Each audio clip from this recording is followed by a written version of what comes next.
On today's episode, I sit down with podcaster, theologian, YouTuber, and new friend, Mason Mennenga.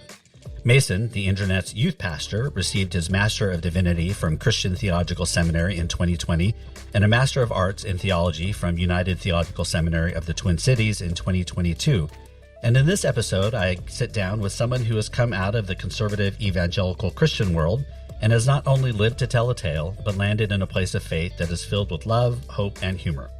We talk about his upbringing, the good old days of social media, Christian youth culture, the future of technology and communication, and so much more.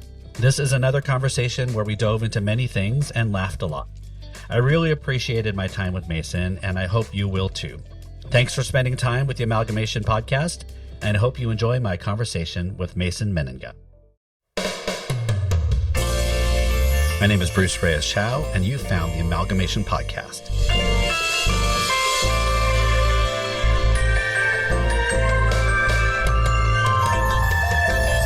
Each episode, I chat with inspiring humans, activists, artists, academics, and adventurers as we joyfully and courageously co-conspire to make the world a more loving, compassionate, and just home for everyone. Welcome to the Amalgamation. Well, I'm really excited because I get to interview somebody who interviewed me before. So I'm welcoming Mason Mennenga to the podcast. So let's just start as I do every time. And Mason, just tell us, what's important to know about you these days? Fill us in.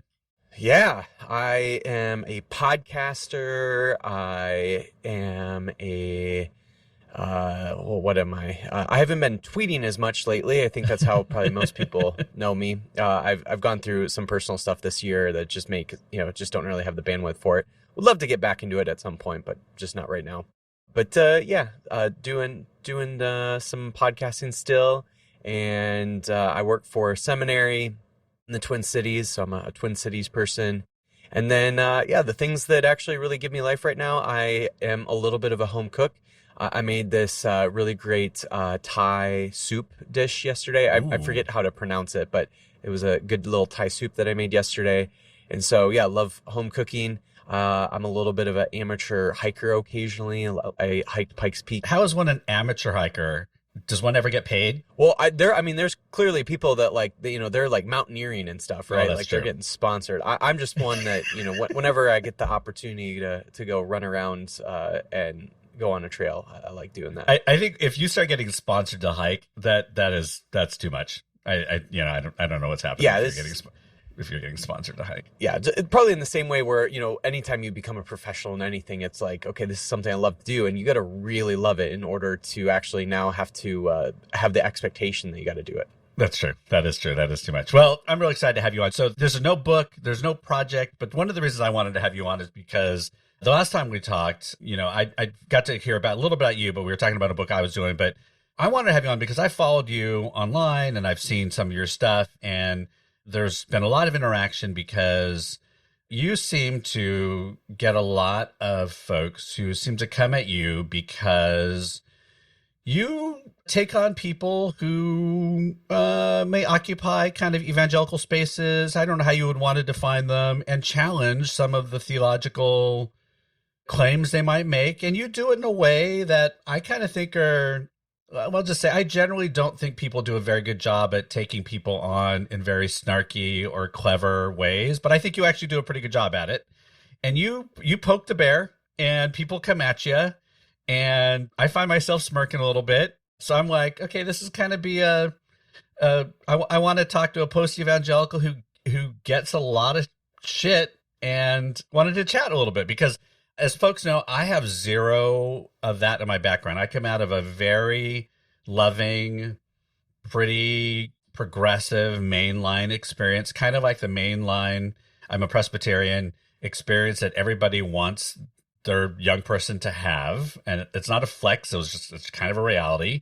And so I'd never had it as a youth group person. I never did it in college. I just had a good church experience. And so wanted to have you on to talk about that. So can you talk a little bit about your kind of faith, religious background, that kind of, what brought you up?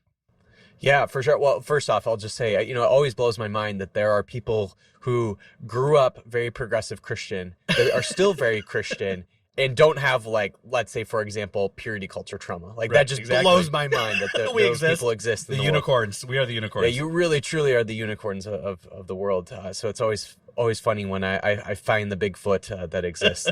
That is progressive Christians. I grew up progressive Christian. Yeah, we should have our stickers somewhere. It's true. So yeah, I grew up in prototypical evangelicalism in the mid 2000s. I was born in 1994, so growing up late 90s, early 2000s, early 2010s, like very much in the prototypical evangelical world. So yeah, the church I grew up in, funny enough, it was actually technically United Methodist at the time. It was. They ended up going Global Methodist, obviously. For those who don't know, explain that little Methodist thing just briefly. Yeah, so that's a good point. So yeah, typically the United Methodists, at least in America, for the most part, are pretty progressive, especially in more urban areas, pretty progressive. And there was recently a big split because of LGBTQ stuff between the Methodists, and the more conservative United Methodists moved over to a new denomination called the Global Methodists. And so anyway, my home church that I grew up in moved to the Global Methodists because obviously they were more conservative. So that's how I understand it in a nutshell. I'm sure I'm missing a lot of other nuances, but yeah. So yeah, I grew up in that world, and so even though it was technically United Methodist, it was probably indistinguishable to like any non-denominational church that would have been around in the late 90s, early 2000s. Singing all the typical praise and worship songs, and I remember in the Methodist world this was a big deal. But my church, we would baptize babies, but generally I always noticed that if you were in leadership, like if you were a youth pastor and you had a baby, they wouldn't baptize their baby, they would always dedicate their baby. Them. And I later learned on among Methodists that was a big no-no. So anyway, they were just, it was always very non-denominational. Right. And so anyway, it was very much that kind of world. And so grew up listening to VeggieTales, watching the VeggieTales movies. Well, I will say my kids grew up on VeggieTales as well. So yeah, and VeggieTales kind of, that's a good point. Like VeggieTales was a thing where if you were like, not even just evangelical, but just generally Protestant in the 90s and early 2000s, you probably had some exposure to VeggieTales. Oh, yeah. They still sing Where's My Hairbrush whenever there's a hairbrush around. I mean, Of course. Yeah, you got it. I mean, anytime somebody says Water Buffalo. Oh, yes, of course. Yes, Water Buffalo. The song comes in my mind. And Pirates, too. But anyway, go ahead. Yeah, of course. So anyway, grew up in all of that and was very invested to the point where I didn't listen to secular music. I only listened to like Switchfoot and Reliant K and all the Christian bands. So I was very much into it. And eventually, once I got to the point where, my faith kind of was becoming my own, I was reading theologians like John Piper and all the other, Francis Chan was big at that time. So I was reading Francis Chan. And so all these sort of church leader, theologian kind of people I was starting to read quite a bit. And so yeah, got into Christian apologetics. So I like knew all the differences between young earth creationism versus old earth creationism, and all these silly philosophical arguments about why God exists, and all those sort of things. I just was really into it. I was the like, if you think of like the platonic ideal of a youth group kid, I was that. Like I was the kid that was going to youth group every week. You were that kid. Yes, I was that kid. I was the one going to youth group every week. I was the one that was actually saving myself for marriage. I was the one that was only listening to Christian music. I was the one that wasn't drinking on the weekends. Like I was committed to it. And you were actually not drinking on the weekends. Yes, correct. Yeah, I think I did eventually, once I started deconstructing, that's when I was sort of like a little bit more looser with that kind of thing. But yeah, when I was deep in the throes of evangelicalism, I was straight-laced. I was the ideal youth group kid for sure. Yeah, and then things really started to change for me. I started to have just slightly different ideas about politics and faith than my parents. I remember around that time, this would have been like 2012, so I was like a senior in high school, and a lot of states were starting to legalize gay marriage. And I was still very theologically conservative, but I remember starting to have this difference with my parents where I'm like, you know what? Like, who am I to say, like, who is the government to say, like, who you can and cannot marry? Like, they're going to hell, but who's the government to say? And so, yeah, I started to have, like, that kind of differentiation with my family, certainly, and also people in my home church. about like faith and politics. And then I started to really have some doubts around like purity culture stuff. Like I just felt like I had never really had a first kiss, and I was 18 years old and never really had a first kiss, never dated anyone, never seriously dated. Like I had, you know, crushes in like 6th grade or whatever, but never really seriously dated anyone. And so I just felt so behind all my peers and that kind of thing. And so I remember starting to have like some doubts of like, and I grew up in the kind of purity culture where it wasn't like encouraged to try to like date as soon as possible and then get married as soon as possible. I was in the purity culture where it was like, you need to stay unmarried as long as you can until you find the very right person. And so I was thinking like, God, there might be a possibility I might be in my 30s and never have sex. And like that 40-year-old virgin movie would be an actual biography. And so that was like a real nerve-wracking thing for me. And so anyway, like I just was starting to have some doubts around that. And so then I went to a small conservative evangelical college in Iowa, partly because I wanted to be a youth pastor, and there was a youth ministry major that I could have, you know, done there. And so that was part of the reason why I went there. And then they also offered me a football scholarship. You were a football player. Yeah, I played football in college. And so, yeah, it was like these two reasons where I'm like, well, I really have wanted to play football, and I wanted to play in college for a long time. There goes your nerdy and niche thing you could have used later. I know. Well, I tell you, there you go. What position did you play? I'm just curious. A slot receiver. Oh, look at you. Okay. So, yeah, if I would have been any better, the Patriots probably would have drafted me, and I would have been the next Wes Welker. So, anyway, yeah, I was really into football. They offered me a football scholarship, and then I also was able to major in youth ministry. And that was the only reason why I picked this college, really. And so went to college, and I remember one of my very first classes was a youth ministry class, and we started reading this book called Postmodern Youth Ministry. And I remember thinking to myself, I don't know what postmodern means, but I know I'm not supposed to like it. Right, and so it's a little confusing why this word postmodern is connected to these youth ministry word that I am supposed to like. And so, yeah, I realized at that time that while reading this book, I realized like, whoa, like there's other ways of thinking about this Christian thing that I didn't realize. And so I realized at that moment that this author was asking a lot of the same kind of questions I was asking about faith and politics and sexuality and all these sorts of things. And so I realized, I was like, oh, wait, I'm not the only Christian that actually is having some of these questions about my faith. And so I remember like looking up other similar people, and that's when I like found out about Rob Bell and Brian McLaren and Nadia Boltz-Weber and Rachel Held Evans. And so I was like, oh wait, there's like 5 of us. There's 5 of us in the world that exist like this. They were destroying lives all over the church during that time. Yep, exactly. Yep. And so then obviously started following these folks and realized, oh wait, there are thousands upon thousands upon thousands of people like this that grew up thinking one way about Christianity and now are thinking differently about it. And so from that point on, went directly into this sort of progressive Christian world. And I haven't really moved since that. That's sort of, I found kind of my people, it felt like. And I was like, this is where I want to be. And so obviously my own thoughts around like theology and politics have changed since then. But I realized like these are my people, and many of them have become truly really good friends. Yeah, yeah. And then you went to seminary too, right? That you kept going. Yeah.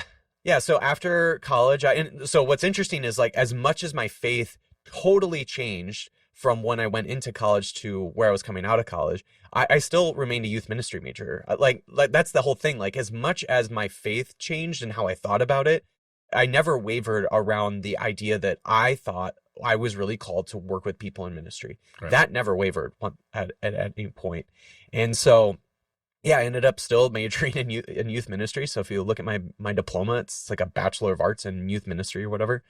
And so, yeah, afterwards, I started working at this church in the Twin Cities, and at that same time started going to seminary and started my MDiv, and obviously got exposed to way more theology than I had even been exposed to in college, and that changed me a lot. And then, yeah, long story short, started a podcast, started tweeting a bunch about what I was learning, and started being snarky with people, and yeah, it developed into this whole thing. And then I ended up getting another seminary degree, did a Master of Arts in Theology. And so, yeah, and that's kind of me in a nutshell. And there you go. All right. That's awesome. Thank you. Yeah. Yeah, I mean, that whole phase, I was involved in that whole, I was one of those safe mainliners that I got invited to all those emergent village things, if you remember way back in the day, Yep. the postmodern time. Yeah, so if there was ever a mainline speaker at any of those things, it would have been me. Nadia was kind of a mainliner, in quotes. Yeah. And I was a mainline safe person. Yeah. And so I remember those days fondly, being in those spaces. It seems like a million years ago, and so you deconstructed, but you didn't destroy it. Like, I mean, you stayed within all of the spaces. Yeah. That's like where my story might be different than a lot of like ex-evangelical people is I never even had like an atheist maybe phase, if you will. Right. I went directly from conservative evangelicalism into this progressive Christian world. I just immediately found those folks and I was like, yep, that's what I want to be a part of. Yeah. So did it always play out kind of in an online space, in a technology space? Have you always been in that? Because I was also in that time, and part of the reason I connected with a lot of people is because in my Presbyterian Church USA world, I was in our nerdy space. I held this office called the moderator, which was the highest elected office in our denomination, and I was the youngest person to ever hold it. And when my friend and I were elected, we used Twitter because that was the big thing, and Facebook and blogging with, I almost got brought up on charges because I had a blog and that was deemed illegal because it was too close to the voters. I mean, it was this whole big thing. And, so were you always into that mode of communication? Like, were you a person that was just into that kind of technology? And so you were there early, or what was your connection to that? Yeah, I mean, I got onto Twitter early on, but Twitter for me, and really any social media, was just like you connected with your in real life friends, right? And or you followed like big time celebrities or your sports teams or whatever. Like that to me was my. But experience. it was what you did, right? It wasn't a tactic to do something. It was just life. Yeah, it was just the bands I really like I would follow them. But it wasn't a thing where I realized, oh, there are other people that might be semi-famous or not famous at all that we just have common interests and we interact frequently online. Like that never occurred to me as an option. Okay. And so it wasn't until later. So even though I got onto Twitter early on, I think, in fact, I was required to get Twitter in high school. So that's why I have the Twitter account that I do. I don't want to know when that year was. When was that? 2010. So yeah, it was like my sophomore year of high school. I remember one of our assignments was to get Twitter because for whatever reason, this teacher thought that it would be fun to like post as like assignments, like you'd post your assignment on your Twitter feed. Anyway, so I kept that Twitter account. So that Twitter account, like if you go on my Twitter account, like it says something like it was probably created in like 2010. Right. And that's the reason why it was created at that time that's funny. Because it was my high school Twitter account. Yeah, my interaction for maybe 7 years then on Twitter was just simply like I followed celebrities or sports teams or bands or obviously in real life friends. And I would occasionally interact with those in real life friends on there and would just follow like whatever bands I really like or whatever sports news I like. So that's kind of what Twitter was for me. And then in 2017, a friend of mine who I got to know, and he was sort of in that same progressive Christian world that we were occupying at that time. And he mentioned to me, oh, there's this theologian that I really like and you should follow him. And he's like super interactive, like if you have questions, because like he knew that I was like starting to explore some questions that he thought that this theologian would be able to be helpful in. And so he was like, just like tweet at him and he'll, like, and he'll just answer you. And then from doing that, I like was tweeting at him, and then like other theologians or other like Christian Twitter people were interacting. And I realized like, oh, wait, like this is a way to interact online with a bunch of people that you don't really exactly know, but they're all interested in the same sort of thing. And that's when I realized, oh, like this is a thing that I can be a part of.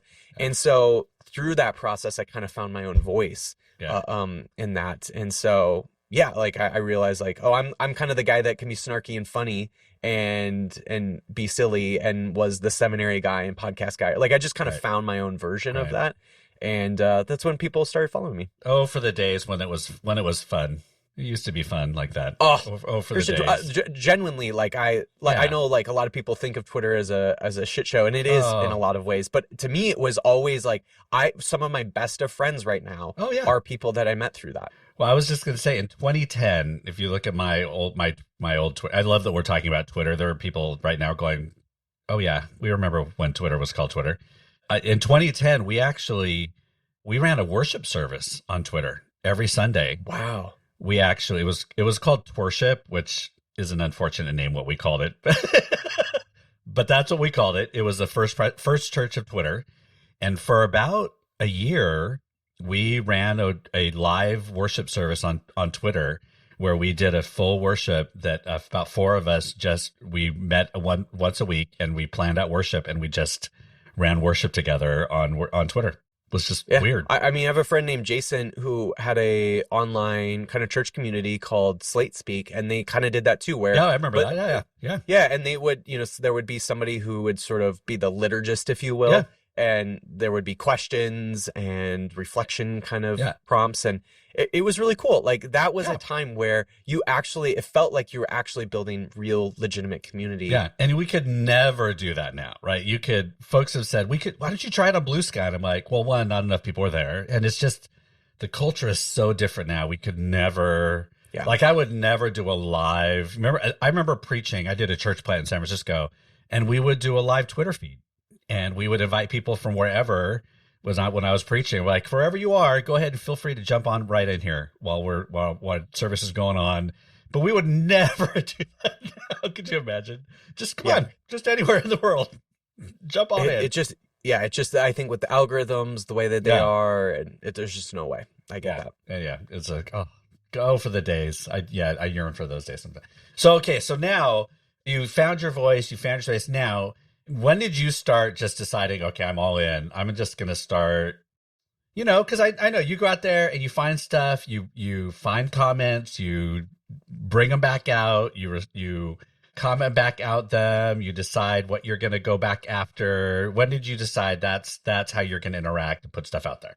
Yeah, so again, like 2017, I started to realize like, oh, this is a way for me to like meet other people, connect with other people, and try like different jokes out, to try like different thoughts that I had. It was just a way for me to try things out.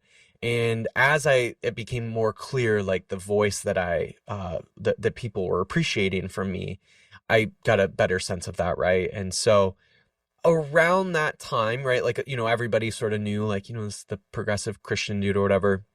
But occasionally, with the way Twitter works, like, the kind of sphere that you operated in and existed in would occasionally get out into other spheres. Right. And that's when, you would get more like conservative people that would respond and reply and get upset or quote tweet or whatever it was. And I think initially when I first started doing it, I would take a lot of these arguments or replies back like very seriously. Mm-hmm. And I realized quickly, like, not only was it not helpful at all, like just generally for anyone, like like clearly, like we just see differently on these things and no one's getting convinced either way. So I just found it like unhelpful, but also it just felt so energy draining for me. Right. Like I was trying to like put so much earnest energy into it and it just wasn't for me. Right. And what is and has been for me is comedy. I love comedy. Even before I left evangelicalism, like if you look at my old tweets, like they were me trying to just, and obviously again, like at that time, the only people who were following me were people that actually knew me in real life. The tweets that I would tweet out were just jokes. Like they were dumb, horrible jokes. So Twitter has always been a way for me to just kind of like this kind of creative, humorous outlet. And so I just was like, well, why am I wasting my time being earnest with some of these people when I could just like be really funny? Like, because there were times where I would be in earnest with somebody, but I would in the back of my mind be like, it'd be really funny if I said this right now instead. Okay. And so I just started doing that instead. And I just thought like, oh, wow, this is way more life-giving. Like, this is actually really fun. And it's also a way for me to like, before, if I was getting in an argument with somebody earnestly, I would go to bed thinking about that, right? Whereas for if I'm interacting with somebody humorously and not taking them seriously, I'd actually be able to like go to bed and not like think about this. And so it just was a way for me to like interact, but it just be able to bounce right off for me and just not actually suck the energy out of me. And so, yeah, that's kind of why I started doing it. And then obviously a lot of people really appreciated it. And I guess that's kind of what I became known for. Well, that was one of the questions I had, because I see a lot of my, whatever we want to call it, post-evangelical, whatever, friends who I just, I watch the way, and this is my take, right, is people don't come after me because they don't care about me, right? I was never one of them. So they're like, I was a lost cause from the beginning. So I wasn't a known figure. I was never part of the evangelical world anyway. So I'm not a traitor, right? So whatever. But those of you who were part of the family, and you've turned your back on them, and so they're going to come at you even harder. So I've watched my friends who their friends have turned on them, and they're like, there's been this deep hurt and pain and trauma that they carry. And so I've always wondered, like, when that happens, I just see it in their eyes and their kind of their vibe and their feel. And so that was one of the questions I have for you. So this is actually really helpful, because you're seeing this is stand up for you. I'm like, this is like a calling for you in kind of like a love of what you do. Because there is a different vibe when you do it. And I was wondering about that, because I often laugh when I see yours. I'm like, this was good. Like because when I do my shtick, when I talk with people, I'm like, most of us are actually not as funny as we think we are when we respond to people. But I was always like, this is pretty funny. And so I was wondering about that. But has there ever been times where you're like, ooh, this one actually hurt? Like, has there ever been like a friend or a person that has come back at you and been like, dude, I'm not like, how has that been? Oh, that certainly has happened. Like if there was somebody and it's usually people that we know each other online and we are in kind of the same circles, but we don't know each other well in person. And there have been times where maybe like I made a joke that I thought was funny, but like offended them or something. And they'll like reach out to me and say like, hey, like not that one. That was too much. Yeah, it was like too much, or that's too far, or whatever. And in those cases, like more than often, I would like delete that, apologize, whatever. Yeah. And so that has happened, certainly. And yeah, and those are the times where it does feel like, gosh, this is like, doesn't feel great, right? Like, because it feels like anytime you get called out by somebody, especially that you care about. Like, there's one thing about getting called out by somebody you were like, I don't care. We clearly just like disagree on things. Right. But if there's somebody that like, genuinely, you think you sort of see eye to eye with, and you care about, and then they call you out, that stings more, right? And so that is when it does kind of suck a little bit more. But yeah, when some even like big name person from Twitter says something and responds to me or quotes tweet me or whatever, like that like I'll say my silly whatever thing and not take it very seriously. You're almost like, thank you. Thanks. Yeah, like, well, I mean, I often tell people like especially the trolls, if you will, the people that don't like me, that follow me and interact with me frequently, like it to me, I'm like, do you not understand how algorithms work? Like the whole, like if you do not want my ideas going out in the world, don't interact with me. Exactly. Stop talking to me. I love it. This about 10 years ago. We were at one of our big meetings, we call our general assemblies. We have them every year. And somebody texted me and said, Bruce, I think Roseanne Barr just put you on blast. I was like, what? And so I hopped on my phone and was like, oh shit, Roseanne Barr just came at me. And I was like making sure it was the real Roseanne Barr. And I'm like, oh, great. Like it was like, okay. Yeah, Roseanne Barr came at me for something that the Presbyterian Church just did, called me fat and did something else. I'm like, oh, good. Here we go. So I just responded really kindly and just was very like, I'm just good. And she just came coming at me and it was lovely. I was like, I was like, do you not, again, understand how this goes? It was great. It was well, I wouldn't expect Roseanne Barr to really understand anything. Exactly. So. Yeah, she was in a spiral clearly at that time in her life. Yeah, but, she's an like she was somebody that I don't know why. It may be my impression of her back in like the late 90s when she was famous on that comedy show that she had. Yeah. my impression of her, because of what I would hear from my dad, was like she was one of those like angry feminists. And maybe she was that. I don't remember, but she clearly is not that anymore. And No, so no. if she was that at one point, like she really became a very, very conservative Jewish person, like super conservative, radical. And so the Presbyterian Church USA made a decision around boycotting Caterpillar around what was happening in the Middle East. And so there was this stuff. And so we got... Anyway, interesting. So they pulled the whole Israel lobby against us, and it was. But I got quite a few followers out of that. But it was quite the That's probably the biggest person that I got. But I was like, okay, like you're doing me favors, but great, okay, right, yeah. And anyway. A lot of people have asked this too, like was there a particular event that happened on Twitter that got you all these followers, whatever? And it really wasn't that. Like it was a very consistent. Yes, exactly. I just was very consistently posting and interacting, and that is how that happened. And I, especially a lot of people that are, I get questions all the time of like, how do I start a podcast? Like how do you do this? Whatever. And my biggest thing is you got to just love doing it for a long time.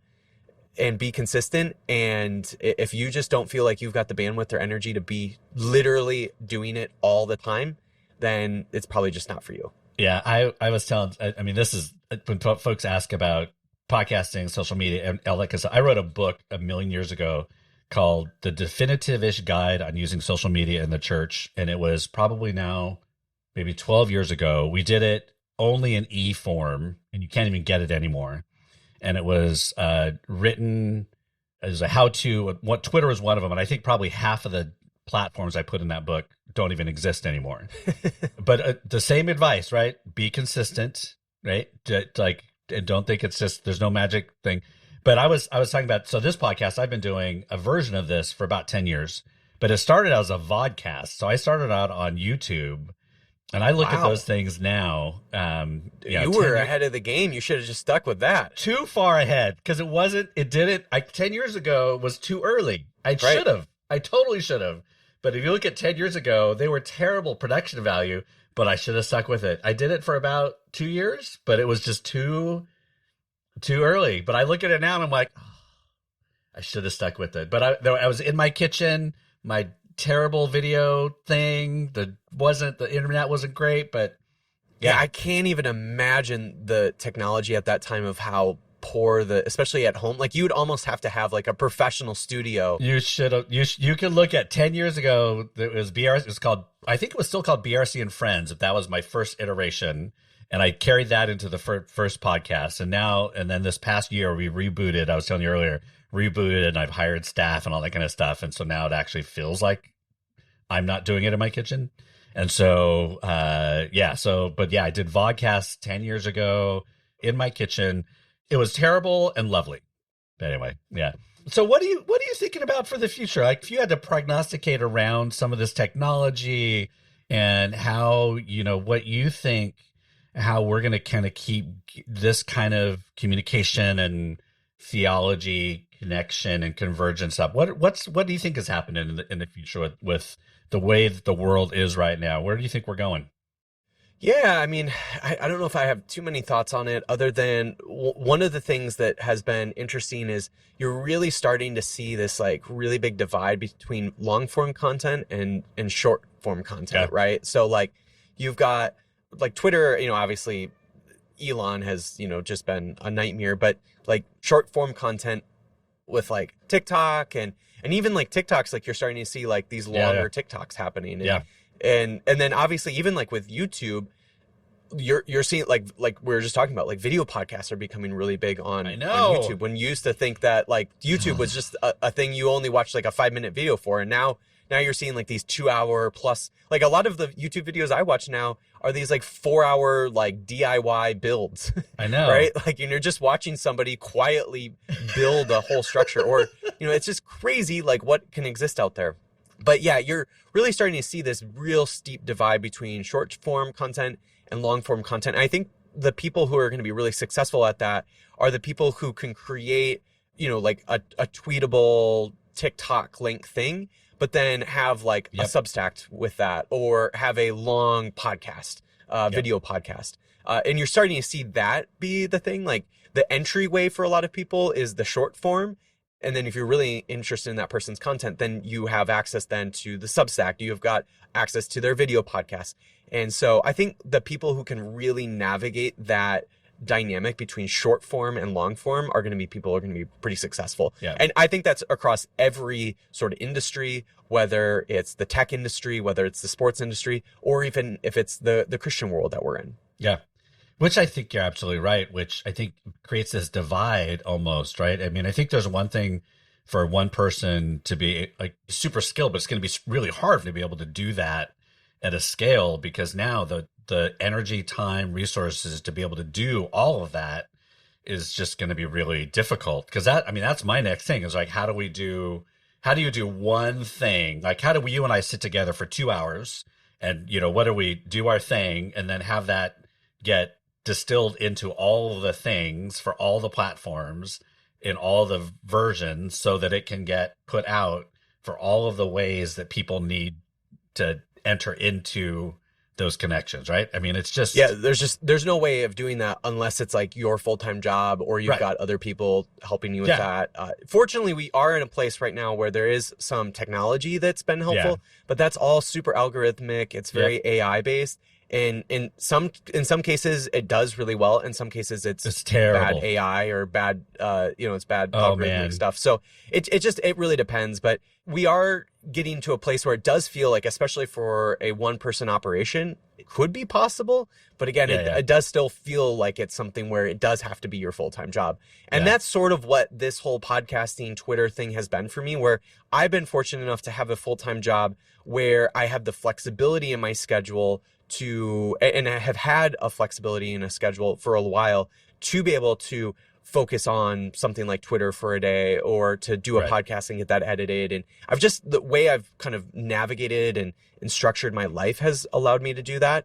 But it does feel like two sort of distinct jobs, right? Like there's the job that pays the bills, and then there's the other thing that only plays a little bit of the thing, but that's what the thing that people know me for. Right. Well, and I tell folks also is like, don't just do what you can do well, right? Because I think some people also, when they jump in, they're like, well, I need to do this and this and this. I'm like, actually, just choose one of those and do it consistently and do it well. Don't try to do all 5 of them, because you'll just not do any of them like anything else, right? Just just do one of them and do it really well. Yeah, I keep telling on the last two, I'm like, I want to get a Lilly grant to be able to help to be that anchor for other people to be able to still serve their church, do that, and then provide all that background support so that people can do these other things that give them life, and provide some of that background support to help them do these other things to kind of do some of this other stuff that gives them life. But yeah, something like that to be able to do it. Cause I think there is a lot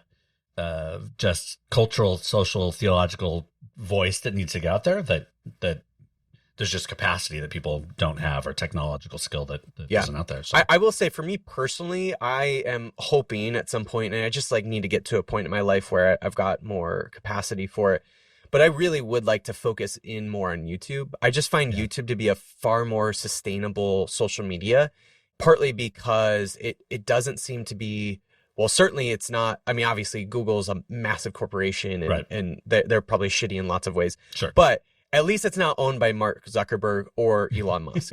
And those two just seem like it's always a possibility where one of those platforms is just going to combust in any moment.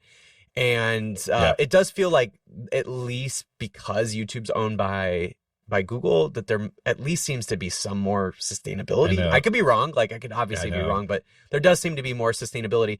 And I will say, the nice thing about YouTube is YouTube has done so much work to support creators. People who are consistently creating. YouTube has a really great monetization program. They actually, like, YouTube's the only platform that I'm aware of that literally will gift creators if they hit certain milestones, right? Like you see those little YouTube plaques. And like, I've never heard of a platform other than YouTube doing something like that. And so YouTube is really, I don't know, they just seem like a actual company, an actual platform that wants to actually support its creators, which I think is really cool. That's giving them reason, incentivizing being there, that with legitimate reason to be there. Yeah. And I'm like jealous of the kind of creators on YouTube that have, these massive platforms and they're able to make a living doing it. And like YouTube just seems to be like a place where they aren't like, they can just upload a video like once a week or every other week. And they're able to support themselves doing it. And they're not having to go into every single comment and reply to every single comment. And I don't know, I'm just like sort of jealous of like thinking about I can post something and that's going to be able to like help me make a living, help me connect to really cool people, but I don't actually have to like constantly be on the platform. Yeah. Oh, someday. Who knows? Who knows what that, who knows? Cool. That's awesome. Yeah. I mean, so I just one more question and then we'll jump in. So what platforms are you on right now? Like, are you on all of them at this point? And you just, do you dabble in most of them, or what are you most active on? Yeah, I have like accounts on pretty much all of them. Yeah. I am, for a long time was probably most active on Twitter and Instagram. Like those were the two that I was just on the most, posting the most. Yeah. And at a certain time too, like Threads was something that I was posting pretty frequently. Although I was one of those people that was posting to Threads, but I was not typically interacting on Threads, nor was I like actually. Yeah, so I do that quite a bit. I wasn't actually going through the timeline either. Like I don't know what other people were posting on Threads. Exactly. I just I was posting a thing on there, and that actually was going pretty well too. And again, at one point I was posting like talking head type of videos on YouTube on my personal YouTube account as well. I still am posting podcast videos on my respective podcast accounts on YouTube. But yeah, I would say like YouTube. And what's funny is YouTube, especially at this point, YouTube is the social media platform I'm using the most as a like consumer. So I'm on YouTube all the time watching YouTube videos, just constantly. And so I would say Twitter, Instagram, YouTube especially. I'd love to dabble back onto Threads at some point. I have Blue Sky. Yeah. I don't think I've opened that for 6 months, if not more. Probably haven't posted for nearly a year on there. So yeah, I have all of those different accounts. Yeah. But yeah, I would say Twitter, YouTube, Instagram, those seem to be the most common ones for me. You know what I just opened? I started a Truth Social account. No way. I did. Just to follow Trump? I did not follow him because I started to claim my name, to claim my handle. Yeah. But also I did want to verify every time that somebody said what he said. So I didn't follow him, but and I wanted to just be on it just to see, because, I wanted to see if it's true what everybody says it's like. And it is exactly what everybody says it's like. Oh my God. I wonder if is there like for whatever reason, like some sort of progressive niche on there? Could you imagine being like the progressive influencer on Truth Social? So I was hoping, I was using Buffer for a long time as my thing that I post with. Super expensive, but I just found I use now Only Social because there's a one-time lifetime thing that I just saw and I took a chance and bought it, and it's true, and it does the same thing that Buffer does, and it was super cheap, and I'm like, game. Nice. So I was like, ooh, maybe Truth Social's one of the social, but that's not one of the platforms, because I'm like, hell, I'll just post, what the hell, I'll add Truth Social to my thing and post my stuff out there, but it's not one of them. I was looking for the progressive thing. I could not find anyone on there because I was thinking, I'll be willing to do that.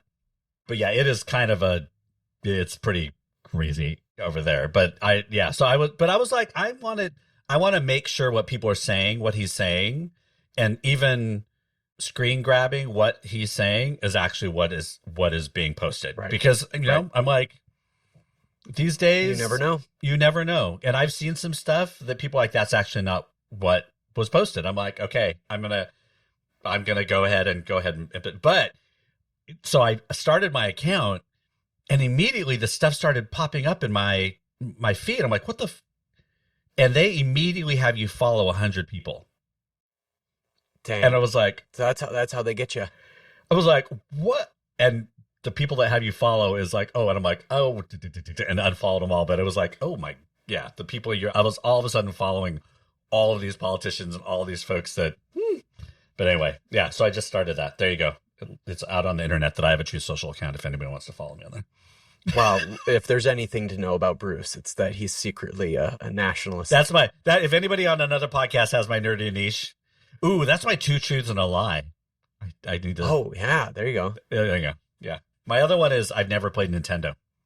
There you go. Wait, is that the lie or the truth? That is the truth. Really?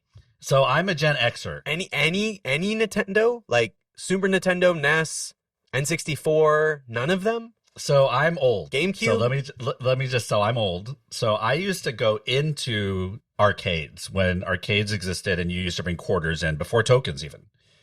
And when video games came into the household is kind of when I stopped. So we had Pong. You can look it up. Yeah, that was like on Atari, right? Yes, Atari. And then when the Atari had the joystick, we had the first Ataris, a joystick and 1 button. Right. When they went to like 8 buttons and the 2 thumbs, I was out. You didn't have the hand coordination. I couldn't do it. I was out. That was when I stopped. And I never picked one up since. You've never had like a young person in your life be like Bruce, like let's play Mario Kart together. No, because by that time, so by the time we had kids, so I was the oldest in my siblings. So we had kids and we didn't have video games in our house until Wii came in, and I jumped back in on Wii because that was not Nintendo. And then by the time Nintendo's rolled around with my younger siblings had kids, I wasn't going to start then because it ruined my 2 truths and a lie thing. So, you know. So for the principle alone, you just refuse. Like you're fine with playing Xbox or PlayStation, but if that kid's got a Nintendo, sorry. I'm not sure I've even done either of those. And I have a brother-in-law who works for Ubisoft. That's crazy. So like that is crazy. Yeah, I mean, I think because it was never it wasn't in my household. I'm the oldest child. I was never really a gamer online or on my computer. And it was, our kids didn't play. They were athletes, didn't game. And it just skipped for whatever reason. It skipped over us. My wife was not a gamer. And it just didn't. Yeah. So never played Nintendo. Well, you know what? Anything for a bit, I guess. I'm Galaga and Pac-Man and, all those ones. Beat every kid's ass in those too. Bring a Galaga in here and I will kick your ass on that. So yeah, but there you go.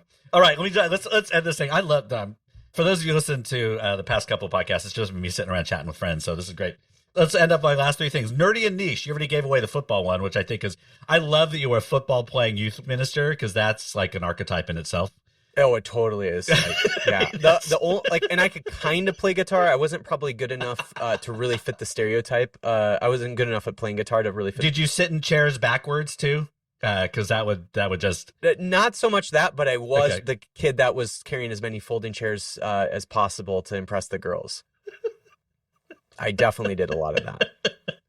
You at least had to have 2 on each arm. You couldn't just like do 1 on each arm to impress the girls. Like you really had to have 2 in each arm. And if you were like at 3 each arm, like you ruled that youth group. So the people that are listening to this now, either you are laughing your ass off, or you're like, what is this culture and cults? You're like, there's no in between really. There's just all right, so nerdy and niche. So what haven't you mentioned yet? What's the nerdy thing or the niche thing about you that folks want to know? Oh man, what nerdy thing am I into? So right now, my like really nerdy thing that I like just can't get enough of is like any good conspiracy theory for the most part. Like I love a good conspiracy theory. Like almost like, and like the conspiracy theories that like, obviously there's like conspiracy theories around like, vaccines or whatever. Not into any of like the actual like conspiracy theories that like actually are shitty. Right. I'm more into like conspiracy theories that just like the moon landing being fake or like Bigfoot Yeah. or the Loch Ness Monster, or like just the ones that feel pretty inconsequential. I love a good conspiracy theory like that. Like, will you know, watch the documentary? Like, if the documentary is on TV? Oh yeah, if there's like a good legitimate documentary about some good conspiracy theory, like it doesn't mean that I believe in it. I just am fascinated by it though. Yeah. So yeah, I love a good like sort of neutral conspiracy theory. I love a good neutral conspiracy theory. Oh, awesome. That's great. What else?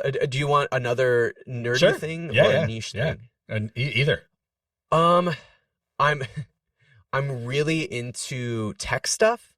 So probably not in a way that, like, there's some people where like tech is their life, right? Like I'm not to that point, but I love watching like YouTube videos about like new Sony cameras that are coming up, or the new chip technology in the MacBooks or whatever. Like I love learning about that. So you like when I was in high school, I went to this super nerdy high school and I learned how to code and Fortran and COBOL and all and I don't give a shit about that stuff. I'm more like, how do I use this? So you actually like the guts. Like, how does this work? I like learning about the performance, like the tech that goes into it. I don't know how to code or any of that kind of thing. Like I don't want to know it at that level, but I do love, just like knowing the performance of a new MacBook or knowing like the specs of a new camera, or like I've got this nice like box light right now. And I like learning about like why this box light versus like another box light. Ooh, okay. So that kind of stuff I'm really into. All right. So I know who to call. Yeah. Into that kind of tech stuff, like Marquise Brownlee, who's a tech YouTuber. I watch all his stuff all the time. Just fascinated by tech stuff. And then I will say this might be another nerdy thing, but this probably makes sense now that I'm a sports person. Any sports stat thing, I love. Like I was that kid that just knew just the most niche, random fact about any player, especially in the NFL or college football. So especially football, but I just knew all these random facts about different players. So that's awesome. Yeah, that's awesome. I just interviewed a Palestinian theologian. A young Palestinian theologian, and in this segment, he's like, I watch regular season 1980s NBA basketball games. Wow. Where do you even access that? It must be on YouTube. If that's all on YouTube or what? It must be, right? I mean, where else is, but yeah, like not just highlights. He's like, not just highlights. The like full 80s, game. Full game, and regular season games. Not like playoff games. The important playoff games.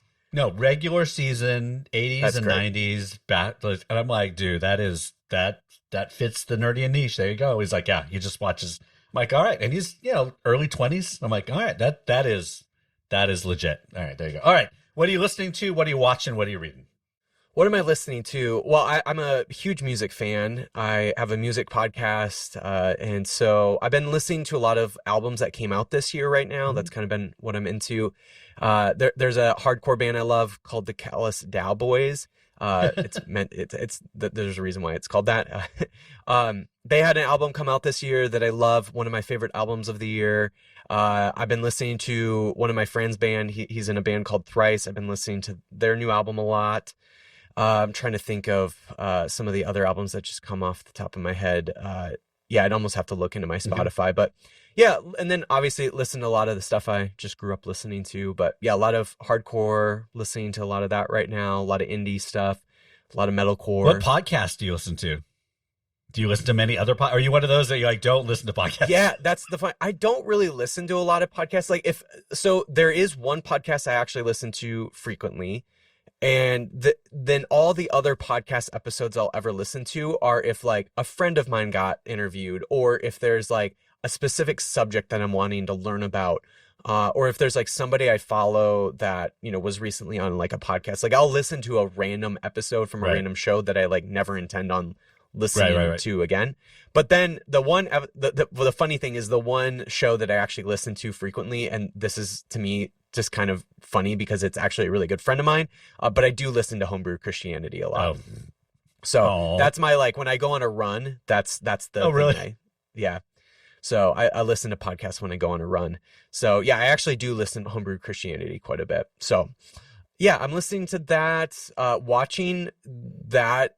Like there aren't really shows that, like if there's a I do follow a lot of reality television. So like whenever Love is Blind comes out, I'll watch Love is Blind.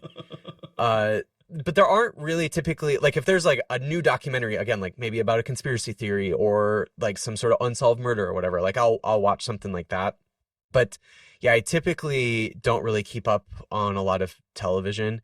I am watching a lot of football right now. We're obviously right in the middle of the football season. I'm a huge 49ers fan, so been watching a lot of 49ers games. I'm a huge South Dakota State Jackrabbits fan. I grew up in South Dakota, so I'm a big South Dakota State Jackrabbits fan, so they're in the middle of their playoffs. So I watch a lot of football, a lot of sports right now. The Timberwolves here in Minnesota are playing, so I'm a big Timberwolves fan, so I'm watching all their games. So watching a lot of sports right now. That's kind of that's what I'm watching quite a bit of. We're not a big football fan here in California, as we don't really do college football at all. But one of my kids just started a graduate program at University of Oregon. Apparently, they have a football team. So great one too. So all of a sudden we're football people. Apparently, yeah, so gotta watch those Ducks. Exactly. So, and I guess they're hosting a playoff game or something. They'll be in the playoffs. They'll be on the playoffs. Yeah. Yes. I don't know. They haven't announced any of that yet, but they'll definitely be hosting a playoff game. Something's going to be there. Yeah, apparently that's going to be a big deal. So, but yeah, watching a lot of football, and then it's like YouTube. I watch a lot of sports talk. I watch a lot of like there's a YouTube channel called Half as Interesting, and it's just the most random facts about it. Like they'll do like a story about a random thing. Like they'll talk about like why the penny in 1979 was discontinued for 1 year. Like I'm just totally making that up right now, but like they'll just do random things like that. And the guy who narrates it, they're usually like 6 or 7 minute long videos. The guy who narrates it is so funny, like just the best dad jokes ever. So I watch a lot of that. And then I watch long YouTube videos of people like building things, like building a sauna. Obviously, I'm in Minnesota, so I love that. And they're not even sped up. They're just it's in real time. It's not sped up. Yeah, I'm at least watching that at least 1.5, if not 2 point speed. And then, like sauna builds, cold plunges. I love cold plunging right now. That's kind of a thing I'm into. So watching people build like homemade cold plunges. So yeah, into a lot of like building stuff right now. That's awesome. That's great. All right. One last thing. Do you have a rant, an encouragement, or a comfort you want to leave people with? Oh, I could rant about so many sports things. I'm not going to go into that right now. Don't want to bore you with that. But yeah, in terms of an encouragement, the world right now does feel like it's about to end, right? Like I think there's something to be said about how relevant the book of Revelation and Apocalypse is on us right now. But the thing that I often have to encourage myself and I encourage other people is the world is not, this is not by design. This world that we are experiencing right now, God didn't foreordain that millions and millions of years ago, or if you're young Earth creation is 6,000 years ago. God didn't predestine all of this to happen, right? This world is being created in the moment right now, which means, this is the hopeful thing, which means this world could be different, right? This world can be different. And so this world is not predestined to be this way. We can actually do something that makes this world different. And so whether those are small little acts, whether those are big acts, doesn't matter what it is, but each thing that we're doing can make a huge difference. And so whatever that might look like in your own life, whatever specific causes or issues that you're really passionate about, do the small things, do the big things, because it all matters, because it all can change. So I know there's a lot of just so many things. There's wars, there's people being ripped from their families, there's famines, there's just incredible poverty all across the world and across this nation, and just so many different things. And know that all of this can be changed. It really, truly can. Amen. Thank you. All right, Mason. So how can people get in touch with you? How they can connect with you? Yeah, so I'm on all the social media. Again, Twitter, Facebook, Instagram, YouTube. I do have a website, masonmennenga.com. So if you go on there, you can find all of my social media and go from there. So that's where I'm at. All right. We'll put all that stuff in the show notes. Everybody, thank you for listening. You know what to do. Just rate and review and subscribe. Tell all your friends about the Amalgamation Podcast. And I'm so glad you could hang out with Mason and I today. And we will see you next time. Take care. This podcast was hosted by Bruce Reyes-Chow, produced by Emmy Hicks, edited by Desiree McFarland, with music by Marissa Magdal Laron and inspired by ancestors past and generations to come. Please rate, review, and subscribe wherever you listen to podcasts. And be sure to subscribe to the Amalgamation newsletter at Reyes-Chow.com. Until next time, thanks for listening.